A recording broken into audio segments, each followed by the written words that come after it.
Mas é que se agora pra fazer sucesso todo mundo tem que reclamar, eu vou tirar meu pé da estrada e vou entrar também nessa jogada. Bem, o nosso amigo Fábio do ClickTime gravou um vídeo falando sobre uma possível guerra civil e tal, e eu comentei no vídeo dele e eu falei que, na minha opinião, naquele vídeo ele viajou um pouquinho na maionese, né? E ele respondeu esse comentário, falou para mim fazer as minhas ponderações, né, sobre o assunto. Ele tinha feito a dele, para me fazer minhas ponderações, que eu acho certo, né? Porque não é certo a pessoa ir lá num vídeo que a pessoa gravou e apenas dizer que viajou na maionese, né? Realmente, eu acho certo eu fazer um vídeo para responder a ele, usando os argumentos. Então, em primeiro lugar, gostaria de dizer que eu considero o Fábio como um amigo, né? Embora a gente não se conheça, a gente nunca tenha mantido contato, né? Nenhum tipo de relação, mas eu considero ele como um amigo, né? Afinal de contas, não tenho nada contra o trabalho dele, as coisas que ele grava, que ele falou, até então, né? Só que nesse vídeo, pontualmente, eu discordo dele. Então eu vou analisar duas coisas que eu acho que você viajou na maionese. Eu vou começar pela questão da guerra civil. Isso aí são conjecturas, isso aí são apenas, não tem como a gente, né, afirmar uma coisa sobre esse tema. São só conjecturas. Então, do meu ponto de vista, eu acho que é viajar na maionese. Guerra civil no Brasil, né? O brasileiro é um povo, como diz o meu amigo Tony Eduardo, do Clube 38, o povo brasileiro sofreu um processo de desbolinização. Então, esse governo aí que está aí hoje, ele tirou as bolas do brasileiro. O brasileiro é um povo sem bola. O brasileiro é um povo covarde, não tem culhão. O brasileiro tem medo de arma. Se você põe uma arma na mão do brasileiro, né, é perigoso fazer xixi na calça. Porque o brasileiro sofreu um processo ali de bunda molice, né? Como diz o Lobão, de palmolenguice, né? É um palmolenga. Então o brasileiro é bunda mole, de modo geral. 90% infelizmente é. Então guerra civil, ó, totalmente fora de conjectura. Guerra civil não, né? Da parte dos brasileiros de bem, vamos dizer, 100% discordo que vai haver. Agora, da parte dos brasileiros mal intencionados, né? Aquela militância, MST, MTST, né? Essa corja que está entrando no Brasil aí de haitianos, né? Alguns, não todos, mas alguns haitianos que a gente sabe que está vindo aqui para juntar a essa militância, cubanos, etc e tal, talvez possa haver. Mas vai ser fraco, cara. Vai ser fraco. Esses caras não têm condições de bater de frente com nada. Por enquanto. Por enquanto. Estão se organizando, né? Por enquanto. E vai demorar um bom tempo ainda. Não tem condições de bater de frente com o exército. Não que o nosso exército seja lá mil maravilhas. Esse povo não. Pode acontecer pontualmente uma coisa aqui, uma coisa ali. Mas da mesma forma que a gente viu lá na década de 70, né? Guerrilhas. Como a gente viu na década de 70, eu também acho fora de cogitação. Então, são conjecturas, né? Tudo a gente só pode falar na base do achismo. A gente não tem dados, a gente não sabe o tanto de treinamento que esse pessoal já recebeu, o tanto de dinheiro que eles têm, o tanto de condições de se armar que esse povo tem. A gente não sabe se isso acontecer, né? A mídia e a população ela vai se posicionar de qual lado. Então são tudo conjecturas. Então quanto à guerra civil, eu acho que você viajou na maionese. Está longe de acontecer uma guerra civil aqui, está longe, longe. Pode acontecer coisas pontuais, mas generalizado está longe. E se for falar das pessoas de bem, está mais longe ainda. Está há anos e anos, milhares de anos-luz. Agora, outra coisa que eu achei que você viajou é sobre a Lava Jato. Você falou que aquelas 10 medidas que foram aprovadas, elas podem acabar com a Lava Jato. Discordo. essa tempestade no copo d'água que estão fazendo em torno dessas medidas, né, eu estou vendo mais como um corporativismo. Ninguém quer perder privilégios. Ninguém na face da terra. Os juízes estão nesse bolo, cara. Juízes são pessoas, né? Eles não querem perder privilégios. São pessoas falhas como nós. Eles não querem perder os privilégios que eles têm. A gente vê até o Sérgio Moro, né, lá no Senado, né, no ponto mais crítico, mais contraditório dessas medidas, que foi a questão do abuso de autoridade para juízes. Sérgio Moro não se mostrou contra, ele só se mostrou preocupado porque é uma coisa que tá aberta a interpretações, entendeu? O que ele quer é que seja tipificado, né, regulamentado esse negócio de abuso de autoridade. Esteja ali definido claramente o que é abuso de autoridade. É isso que o Sérgio Moro defende. Eu vou deixar um vídeo aqui embaixo dele comentando sobre isso, né? Ele afirma que qualquer medida para evitar abusos é bem-vinda, mas tem que ser claras, tem que ser medidas claras.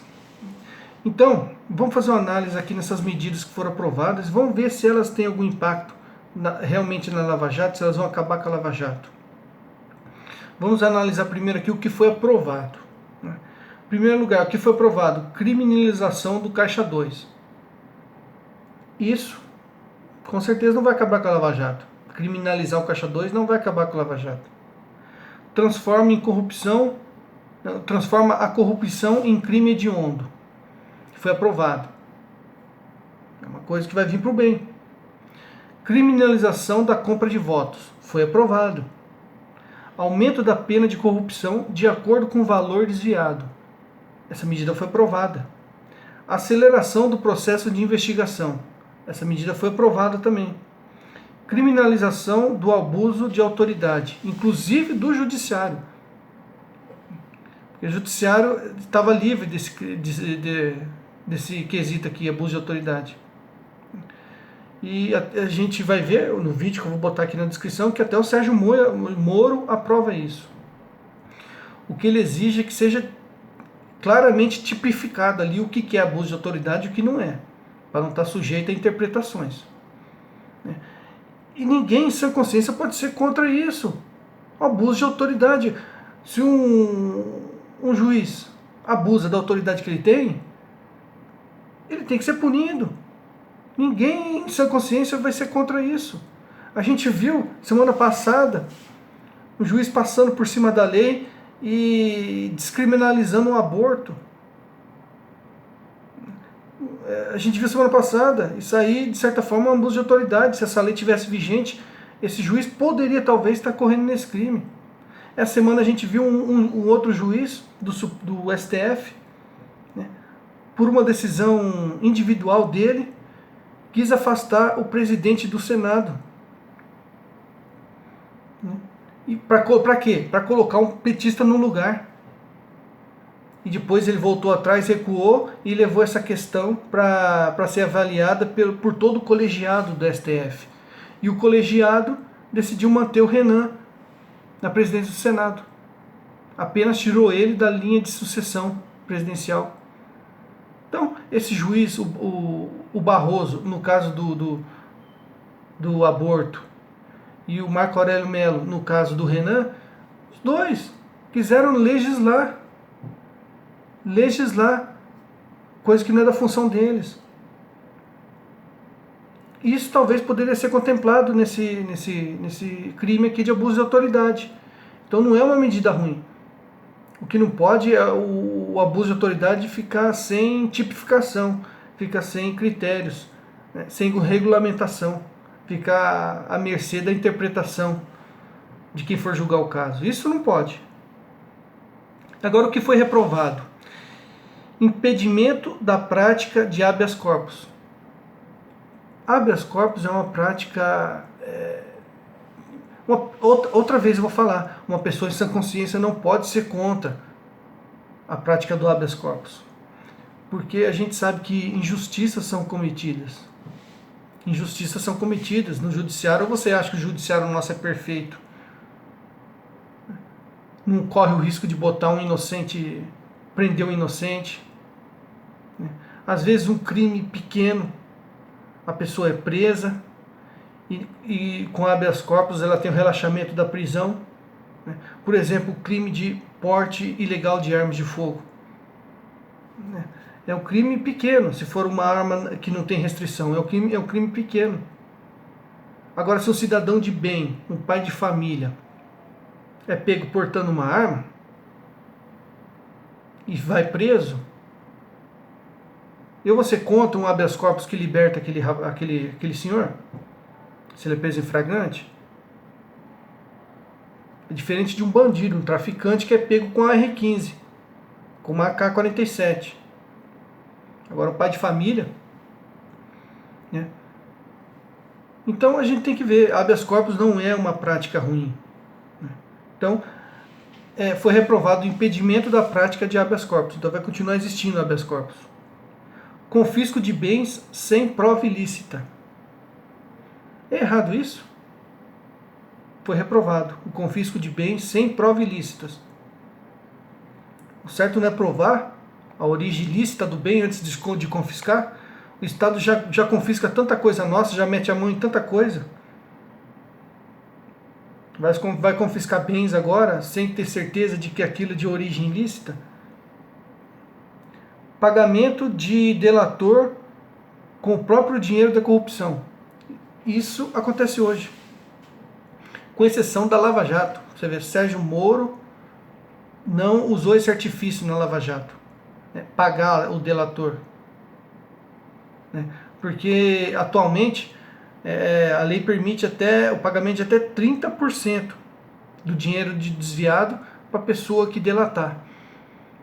Então a pessoa rouba milhões, mas se alguém delatar aquilo lá, ela tem direito a 30% em cima daquele valor desviado. É o que diz a lei hoje.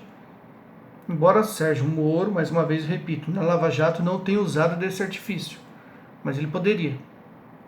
Então isso aí foi pagamento de delator com o próprio dinheiro da corrupção. Isso aí foi rejeitado, foi reprovado. Simulação de corrupção para testar a integridade do servidor. Então eles queriam testar os servidores, né? Armar uma situação de corrupção para testar se aquele servidor ia cair ou não. Você acha que isso não poderia gerar perseguição? E você acha que isso aí não poderia ser seletivo? Eu quero ferrar com alguém, eu vou lá e testo aquele cara. Chega para o cara que está ferrado, está endividado, que ganha um salário de 3 mil reais, dou um jeito de oferecer uma propina de 1 milhão para ele, só para ferrar ele. Você acha que não poderia acontecer a seletividade em casos desse aqui? Testar a pessoa? Eu sou falho, você também é. Você sabe que todo mundo está sujeito. Já diz aquele ditado, a ocasião que faz o ladrão. Então, se uma pessoa quisesse ferrar a outra, poderia usar desse artifício aqui. Simular uma situação de corrupção só para ferrar aquela pessoa. E isso aqui foi reprovado. E também uma emenda que foi reprovada é a anistia do Caixa 2. Foi reprovado. Não vai ter anistia do Caixa 2. Então, resumindo, eu não vejo no que essas medidas que foram aprovadas aqui contra a corrupção vão acabar com a Lava Jato. Eu não vejo como. O único ponto é o abuso de autoridade. Tem que ser tipificado. Tem que ficar bem claro o que caracteriza um abuso de autoridade. E não deixar à mercê de interpretação de quem for julgar. Somente isso. Uma coisa simples, fácil de se resolver. Entendeu? Então eu achei que você viajou na maionese por causa dessas duas questões. Guerra civil e as 10 medidas vão acabar com a Lava Jato. Exagerou. Na minha opinião, você exagerou. E viajar na maionese é o mesmo que exagerar. Você exagerou. Agora esse vídeo eu vou um pouquinho mais além. Eu vou falar um pouco sobre os intervencionistas, que é uma coisa eu acho que não tem nada a ver com você. Mas eu vou aproveitar esse vídeo e falar sobre os intervencionistas. Tem muita gente aí defendendo intervenção militar, né? O brasileiro hoje gosta daquele Estado-mãe, né? Até as pessoas inconscientemente, elas gostam do Estado-mãe. Então elas acham que o Estado vai resolver o problema do Brasil. Então o Estado está errado, os políticos estão errados, vamos trocar os políticos e através da política a gente vai resolver o Brasil, o problema do Brasil. A gente quer que o governo resolva o nosso problema, vamos trocar o governo. Trocou o governo, botou militar, pronto, eles resolvem o nosso problema. Brasileiro gosta de mamar na teta do governo. E eu sou contra isso, né? Eu sou uma pessoa conservadora, eu sou a favor da meritocracia. Eu acho que o brasileiro tem que ter aquilo que ele merece. Se o brasileiro merece políticos, merece um governo corrupto, tem que ter. Não tem que dar um governo bom para um povo ruim. O povo tem que ter o governo que merece. Essa é a minha opinião. Então acho que se a gente for fazer uma intervenção, ao invés da gente tomar o Brasília, ao invés da gente mudar a política, a nossa guerra cultural, né? Em vez de invadir Brasília, vamos invadir os colégios, as faculdades, as universidades, as escolas. Acho que seria muito mais produtivo invadir universidades, invadir escolas e tomar conta do que é ensinado para as crianças, para os jovens, do que trocar político. Que a gente invada Brasília, resolva lá, mas lá na frente eles vão voltar, não adianta. Da última vez eles ficaram 20 anos, limparam. Quando eles saíram, tudo aquela corja que estava fora voltou. E vai acontecer a mesma coisa. Você pode acabar com todos esses partidos, botar somente 2 partidos, um de direita, um de esquerda. Quando os militares sair e devolver, pode levar tempo, mas vai voltar a bagunça que está hoje. Porque são pessoas são falhas. Pessoas são falhas, inclusive os militares. Vocês apoiam a intervenção de um povo que vocês nem conhecem. Vocês conhecem a alta cúpula das Forças Armadas? Você conhece as pessoas que vão tomar conta? Vocês não conhecem, não sabem a índole. E pelo que a gente pode ver hoje, dá para ver que eles estão alinhados com a esquerda. Eu sou uma pessoa que não gosto de falar mal das nossas Forças Armadas. Quem me conhece sabe disso. Basta ver minhas redes sociais, meu Facebook. Longe de mim falar mal das Forças Armadas, do Exército, dos militares. Mas a gente sabe que eles são pessoas, são falhas. Não são pessoas, hoje em dia, não são pessoas confiáveis, né? Eu vou dar um exemplo. Eu acompanho muito essa questão do desarmamento aqui no Brasil. E a gente que acompanha esse assunto, a gente sabe como que o Exército age alinhado com o governo de esquerda na questão do desarmamento. Você acha que, por exemplo, essas leis do Estatuto do Desarmamento, quem elaborou, né, essas coisas saíram da cabeça de civis, de políticos? Essas leis que estão lá saíram da cabeça de militares. Vai se informar, vão procurar saber o que é o R-105, né? Vai procurar saber o que é o R-105. Eu vou deixar aqui na descrição um vídeo do canal institutodedefesa.org falando sobre o R-105 e vou deixar também do canal do Coronel Paz de Lira, o canal Pela Legítima Defesa, falando sobre uma das últimas operações aí do Exército Brasileiro, a Operação Alta Pressão, né? Sobre as CACs. Vocês nem devem saber o que é CAC, né? Mas assista esse vídeo que eu vou deixar na descrição para vocês saberem o que é CAC, para vocês saberem como que o Exército hoje está agindo alinhadinho com a esquerda. E diga-se de passagem, quem comanda as Forças Armadas hoje no Brasil sequer é um militar. Por incrível que pareça, quem comanda as Forças Armadas no Brasil hoje, Aldo Rebelo, o cara do PCdoB. Então você vê, as Forças Armadas, atualmente, elas estão alinhadas com aquele pessoal da esquerda. E as Forças Armadas não cuidam, o Exército, por exemplo, não cuida sequer dos seus subalternos, do bem-estar dos seus subalternos. Vou deixar um vídeo aqui na descrição também, do Major Olímpio falando da PEC 287. Que eles estão para aprovar, está saindo do forno para ferrar com os militares estaduais. E você vê alguém da alta cúpula do Exército reclamando disso? PEC 287 vai ferrar com a Polícia Militar do Brasil. E você não vê ninguém da alta cúpula do Exército abrindo a boca para defender os seus subalternos. Então, se eles não se preocupam nem com os subalternos deles, nem com o policial militar que está no dia a dia correndo risco de vida lá para ganhar uma miséria, se eles não se preocupam nem com essas pessoas, vão se preocupar com o povo? Me poupe. Para de querer endeusar o Exército, né? Vamos ponderar, vamos analisar as coisas. Quem está lá, será que está preocupado realmente com o povo, com a nossa situação? Quem está lá está alinhado com a gente ou está alinhado com eles?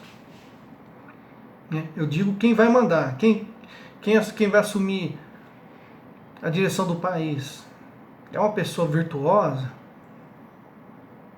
Eu não sei. Pelo andar da carruagem, pelo que a gente vê acontecer hoje em dia, né, com essa pressão do Exército para desarmar todo mundo, essa pressão do Exército aí, essa conivência do Exército com essas leis que ferram a Polícia Militar. Então eu não confio, atualmente eu não confio. A gente vive num país, essa semana saiu o índice do PISA, 2015, que ali ela avaliou 70 países, de 70 países, né, em relação à educação, o Brasil ocupa 65º lugar.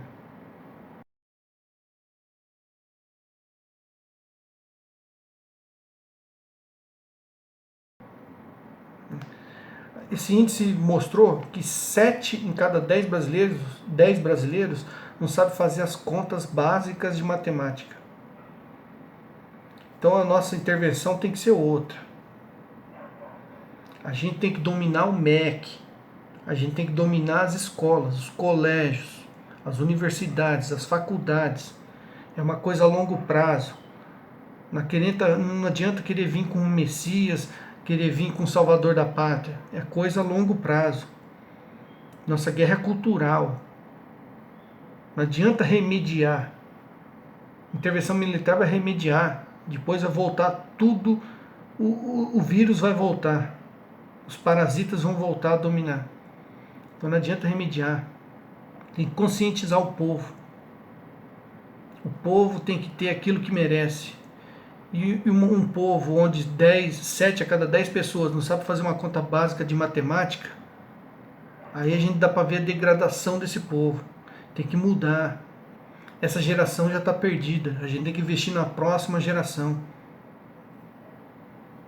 Então a nossa guerra é cultural, não é política. Não adianta trocar os políticos. Vai trocar 6 por meia dúzia.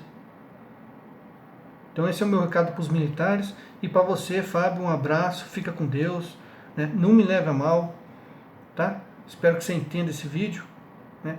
Tomara que a gente possa um dia conversar melhor. Fica com Deus e o amor de Maria.